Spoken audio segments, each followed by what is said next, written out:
Is the NCAA still the best way to get into the NBA? Let's find out in today's video.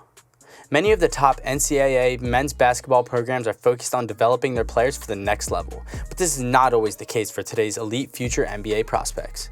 Even with the new name, image, and likeness money-making opportunities, it can be difficult for a college freshman to outperform his head coach, who is frequently one of the highest paid employees in the state. The kids are starting to realize that some of these college programs F them. One NBA assistant general manager said, "It's not so much about development as it is about survival. It's all about winning games, and the coaches are stars." However, NBA executives are wary of the NCAA's main competitors for high-level talent. Scouts and other team personnel question the viability of both the NBA's G League Ignite program and the 2021 Startup Overtime Elite in conversations with BR, pointing out the shortcomings of each alternative NBA prospects program. The calculation for future NBA lottery picks has changed yet again as a result of the new NIL rules. How can you make the most money from your celebrity while positioning yourself to make it to the NBA? What does NIL mean for the college pathway? According to multiple player agents, star prospects can now earn an estimated 7 figures by playing for a Power 5 athletic program, including schools that aren't considered elite blue bloods. If you go to Arkansas, you can make millions depending on how the prospect plays, one agent explained. That's the thing that people don't get. You cannot monetize moments. You can sell a t-shirt depicting a game winner. I would just go and ball out at Kentucky and build my brand there all on my own, a high-ranking NBA team employee said. It's difficult to beat the exposure that the college game provides for emerging talent. Trae Young developed from a high-level prospect to a superstar and eventual top 5 pick at Oklahoma in 2018, playing every game in front of national television audience. As his draft stock soared, fans and scouts alike turned to see how far he could lead Oklahoma in the NCAA tournament. While more scouts than ever are complaining about the NCAA's slower playing style, they all agree that the level of competition for prospects remains high at the college level. Top 2022 draft prospects Chet Holmgren and Paolo Banchero will play against high major college opponents at Gonzaga and Duke respectively, both which have national fans have guaranteed national TV exposure throughout the basketball season, as Young did at OU. Of course, there are disadvantages. In college, there's no guarantee of a paycheck and it delays professional level experience by at least a year. Throughout the season, college players must attend classes, meet with tutors, and complete homework. Is that the best use of their time for an athlete who wants to play in the NBA? Competing agendas of G League Ignite. The first year of the G League Ignite was a resounding success. Jalen Green, a current Houston Rockets rookie, and Jonathan Kuminga, a Golden State Warriors rookie, were both rated as near unanimous top 10 picks and were drafted as numbers 2 and 7 respectively. Isaiah Todd, a 5-star prospect and Ignite forward, was the first pick in the second round. Jaden Hardy and Dyson Daniels of G League Ignite are considered top-tier prospects this year. BR draft expert Jonathan Wasserman currently projects Hardy as a top 5 pick and Daniels as a first-round pick. Ignite is the easiest to sell parents that their child is going to be okay and make a lot of money, said one player agent. The highest paid Ignite players can earn up to $500,000. According to sources, Green, Kuminga, and Todd all received the full amount last year. Those players can also land endorsement deals and sponsorships, giving Ignite a $500,000 advantage in terms of earning potential over joining a college program. However, Ignite's schedule isn't as visible as Jabari Smith's at Auburn or Jalen Duren's at Memphis. Many NBA figures continue to believe that the 2020 launch of G League Ignite was a direct response to top 2020 prospects LaMelo Ball and RJ Hampton joining Australia's NBL as part of that league's Next Stars program. The NBL continues to see itself as the most viable option for players looking to spend a season in a true professional league. After spending last season with the Ignite, Indian prospect Principal signed with the NBL's New Zealand Breakers earlier this month. The Breakers also have 2 top 2022 draft prospects from France, including first-round pick Ousmane Dieng. Sign was expected to play for the Stockton Kings in the G League this season. However, the Ignite's program goals may not be perfectly aligned with the goals of the rest of the G League's constituents. The NBA's minor league affiliate was intended to benefit all 30 teams, but Ignite only benefits a few players and the teams that eventually draft its prospects.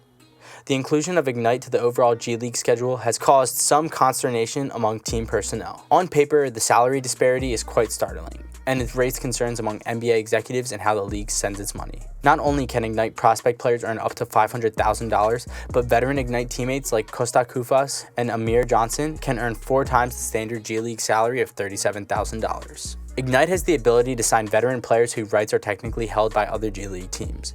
Dakota Mathias was set to join this season's Ignite squad, but he has since returned to the Texas Legends while recovering from a minor ankle injury. "You're treating the other guys like second-class citizens," a Western Conference official said. "The programs are different, so it makes sense that the salaries are too," G League president Sharif Abdul-Rahim told BR in an email.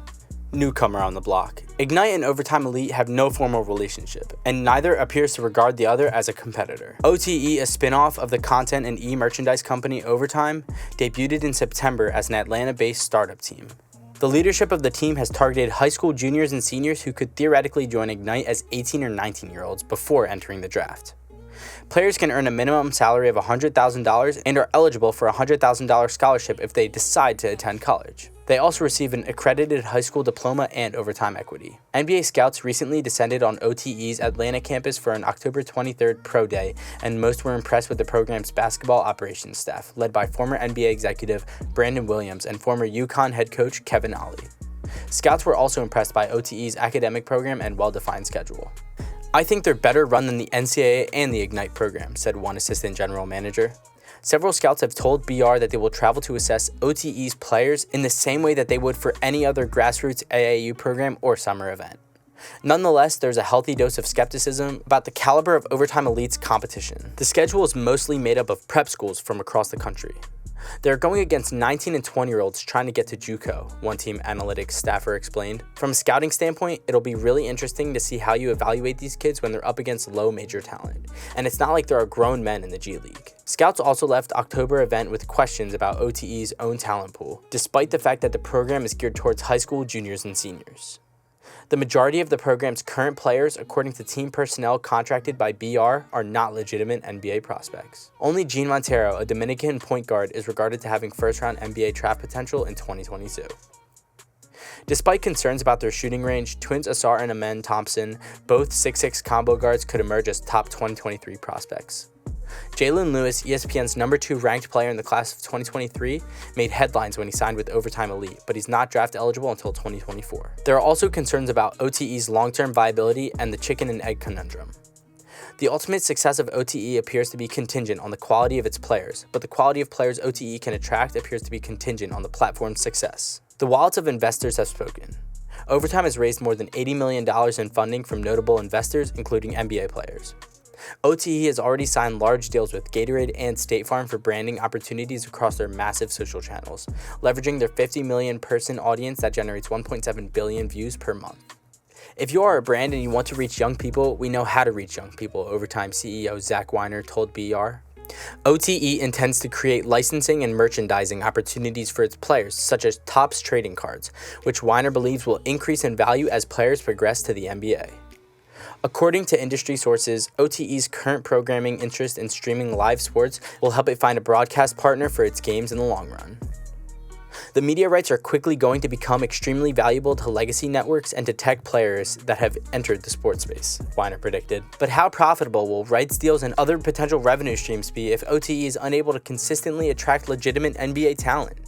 So far, OTE Movies' viewership has paled in comparison to the staggering numbers generated by Overtime's main channels. Overtime's social platforms, however, have helped turn high school players like Mikey Williams into global phenoms, according to Weiner. "We can make people care about characters and storylines," Weiner said. "If you are 16, 17, 18, this is the best place in the world. If Elite can demonstrate its viability, it will only expand its opportunities in the professional basketball space. Even its critics appear to be rooting for its success. I hope it survives," one agent said. "It provides the market with another buyer, and it will make it easier for small agencies to survive." What does a scout's point of view look like? With college basketball season in full swing, NBA personnel are once again traversing the country after a year of limited in-person visits, scoring the country for their team's next draft pick. There are now even more opportunities to observe top talent than there were when scouts were first barred from the road at Outbreak's inception. "If you got 2 or 3 lottery picks, we have to go see you," said another assistant general manager. "That can carry them for 3 years, where they can keep getting top players and it breeds more success every year, just like Duke and Kentucky." For the time being, scouts are noting the general growth of Ignite and OTE, as well as their impact on the future of professional basketball, as they track the development of the world's top prospects ahead of next year's draft. Well guys, thank you so much for making it to the end of the video. Be sure to smash that like button, subscribe to Tip Top Sports, and ring that notification bell so you never miss a video. Thank you guys for watching, and I'll see you guys next time. Peace.